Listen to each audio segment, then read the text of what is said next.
Good morning. ધોરણ 8 એકમ 2 બીજા પાઠની અંદર આપણે જોઈશું કે આપણી આસપાસ શું. તો મિત્રો શરૂ કરીએ. એક છોકરો હોય છે, એની મમ્મી સાથે બગીચામાં ફરતો હતો. હવે ફરતાં ફરતાં એના મનમાં એક પ્રશ્ન આવ્યો કે આપણે જે જમીન પર ચાલીએ છીએ એ જમીન બની કેવી રીતે હશે. તો એના મમ્મીએ બહુ જ શાંતિથી કુતૂહલતાપૂર્વક કહ્યું કે તું જે સૂર્યને દરરોજ જુએ છે તે સૂર્યનું પણ એક કુટુંબ છે, જેને આપણે શું કહીએ છીએ, સૌર પરિવાર. આપણી પૃથ્વી પણ એ સૌર પરિવારનો એક સભ્ય છે. પૃથ્વી એ સૌર પરિવારના અન્ય સભ્યોની વચ્ચે જ રહે છે. અને સૌથી વિશેષ વાત એ કે આપણા જેવા સજીવોને જીવવા માટે જે જરૂરી તાપમાન, પાણી અને હવા જોઈએ છે તે માત્ર પૃથ્વી પર જ મળેલા છે. તેના પરિવારના અન્ય કોઈ સભ્ય પર આવી અનુકૂળતા હોવાના કોઈ નક્કર પુરાવા આજ સુધી મળ્યા નથી. હવે સામાન્ય રીતે એવું માનવામાં આવે છે કે પૃથ્વી સૂર્યમાંથી છૂટી પડી હતી. જ્યારે તેનો ઉદ્ભવ થયો ને ત્યારે તે ધગધગતા અગનગોળાના રૂપમાં હતી. આ ધગધગતો અગનનો ગોળો ધીમે ધીમે ઠંડો પડવા લાગ્યો. જેમ જેમ સમય ગયો તેમ ધીમે ધીમે ઠંડો પડ્યો. તેના કેટલાક તત્વો જે હતા તે પહેલાં પ્રવાહી સ્વરૂપમાં અને પછી ધીરે ધીરે ઘન સ્વરૂપમાં રૂપાંતર પામ્યા. આ આખી પ્રક્રિયા દરમિયાન જે તત્વોનું ઘન સ્વરૂપમાં રૂપાંતર થયું તેને આપણે મૃદાવરણ તરીકે ઓળખીએ છીએ. તો અહીંયા તમારો પહેલો પ્રશ્ન આવશે કે મૃદાવરણ એટલે શું. તો સામાન્ય ભાષામાં એમ કહેવાય કે જે તત્વોનું ઘન સ્વરૂપમાં રૂપાંતર થયું તેને મૃદાવરણ કહે છે. તો જે તત્વોનું પ્રવાહી સ્વરૂપમાં રૂપાંતર થયું તેને જલાવરણ કહે છે.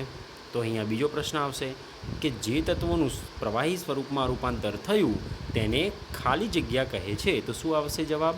જલાવરણ. અને જે તત્વોનું વાયુ સ્વરૂપમાં રૂપાંતર થયું તેને વાતાવરણ તરીકે ઓળખીએ છીએ.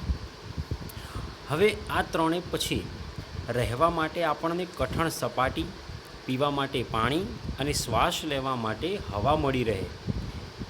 આ પૃથ્વી પર જીવસૃષ્ટિ વિકાસ પામી છે. તો એને આપણે જીવાવરણ તરીકે ઓળખીએ છીએ. તો જીવાવરણનો પણ નવો પ્રશ્ન બને કે જીવાવરણ એટલે શું. તો સામાન્ય ભાષામાં કહી શકાય કે રહેવા માટે સપાટી, પીવા માટે પાણી અને શ્વાસ લેવા માટે હવા મળી રહેતા પૃથ્વી પર એક જીવસૃષ્ટિ વિકાસ પામી જેને જીવાવરણ કહેવાય છે. આમ પૃથ્વી પર 4 આવરણો અસ્તિત્વમાં આવ્યા. પહેલું ઘન સ્વરૂપવાળું મૃદાવરણ, બીજું પ્રવાહી સ્વરૂપવાળું જલાવરણ, ત્રીજું વાયુ સ્વરૂપવાળું વાતાવરણ અને ચોથું આ ત્રણેય આવરણોનો એક કરીએ ત્યારે બનતું જીવાવરણ, જેનાથી જીવસૃષ્ટિ વિકાસ પામે. તો આપણે ફોટામાં જોઈ શકીએ છીએ, જ્યાં આગળ ટ્રેક્ટર દેખાય છે, જ્યાં ટ્રેક્ટર દેખાય છે ત્યાં આને મૃદાવરણ કહેવાય. જ્યાં જમીનનો ભાગ છે, જ્યાં આગળ રોડ બનેલો છે, જ્યાં આગળ વૃક્ષ, ઘર, મંદિર, ખેતર, ઝાડ બધું જ આવેલું છે, પર્વતો.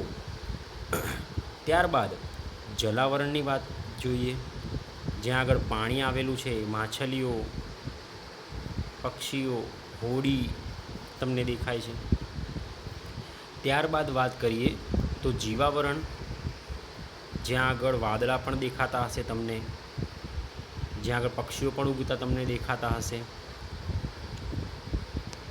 જુઓ, ઉપર વિમાન પણ ઉડે છે, પક્ષી ઉડે છે, અને વાતાવરણ કહેવાય.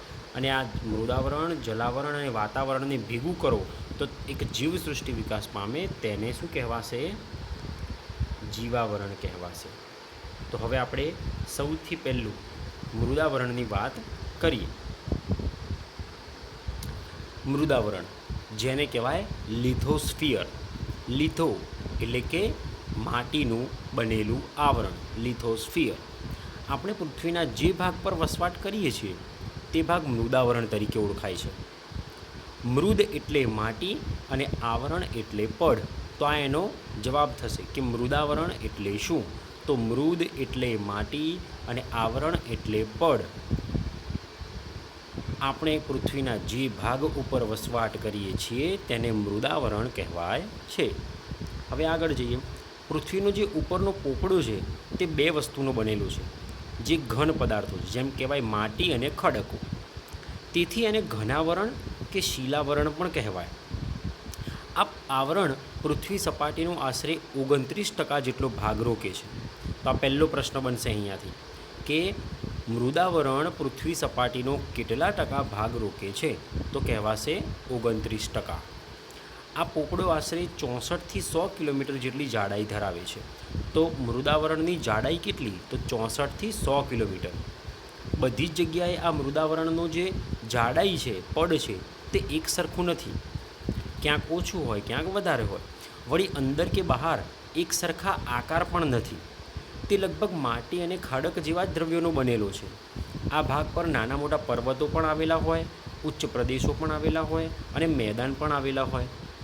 વળી સપાટીથી શરૂ કરીને આપણે જેમ જેમ ઊંડે જતા જઈએ તેમ તેમ તાપમાનમાં પણ વધારો થાય. આનો મતલબ એવો કે જમીનમાં તમે જેમ જેમ ઊંડે જાઓ તેમ તાપમાન વધે છે. વૈજ્ઞાનિક કારણસર એવું કહેવાય છે કે આપણે 100 મીટર ઊંડે જઈએ તો 1 ડિગ્રી સેલ્સિયસ તાપમાન વધી જાય છે. તો આ ફકરામાંથી આપણે 2 પ્રશ્ન વધારે આઈએમપી છે. 3 પ્રશ્નો. એક તો મૃદ એટલે માટી અને આવરણ એટલે પડ, જેને કહેવાય મૃદાવરણ. બીજું, પૃથ્વી સપાટી પર મૃદાવરણ કેટલા ટકા ભાગ રોકે છે? તો 29%. અને ત્રીજું કે પૃથ્વીનો પોપડો આશરે કેટલા કિલોમીટર સુધી જાડાઈ ધરાવે છે? તો 64થી 100 કિલોમીટર. આ 3 પ્રશ્નો વધારે આઈએમપી છે. અને એના પછી જો સામાન્ય પ્રશ્ન જોઈએ તો સપાટીથી શરૂ કરીને આપણે જેમ જેમ ઊંડે જઈએ તેમ તેમ તાપમાનમાં વધારો થાય છે. તો આ પ્રશ્ન યાદ રાખવાનો છે. એના પછી પૃથ્વીના પેટાળમાં રહેલા ખડકોના પીગળેલા રસને મેગ્મા એટલે કે ભૂરસ કહે છે. તો આ પ્રશ્ન પણ આઈએમપી છે. પૃથ્વીના પેટાળની અંદર જે ખડકો, પથ્થરો પીગળી ગયા છે તે રસને મેગ્મા કહે છે, એટલે કે ભૂરસ કહે છે. પૃથ્વીની અંદર કેટલાક વાયુઓ પણ રહેલા હોય. આ વાયુઓ જેમ જેમ ગરમ થાય તેમ ઉપરની તરફ દબાણ કરે છે અને બહાર નીકળવાનો પ્રયત્ન કરે છે. પરંતુ ઉપર આવેલા ખડકોનું દબાણ પણ એટલું જ વધારે હોય છે. આમ વાયુઓની ગરમી અને ખડકોનું દબાણ જેવા બળો એકબીજાને સંતુલિત રાખવામાં મદદરૂપ થાય છે. એટલે જ તો પૃથ્વીનો આ પોપડો ફાટી જતો નથી. જ્યાં આ સમતુલા જળવાતી ન હોય ત્યાં પોપડો ફાટી જતાં જ્વાળામુખી ફાટી નીકળે છે. તો બહુ જ સમજવાની વાત છે.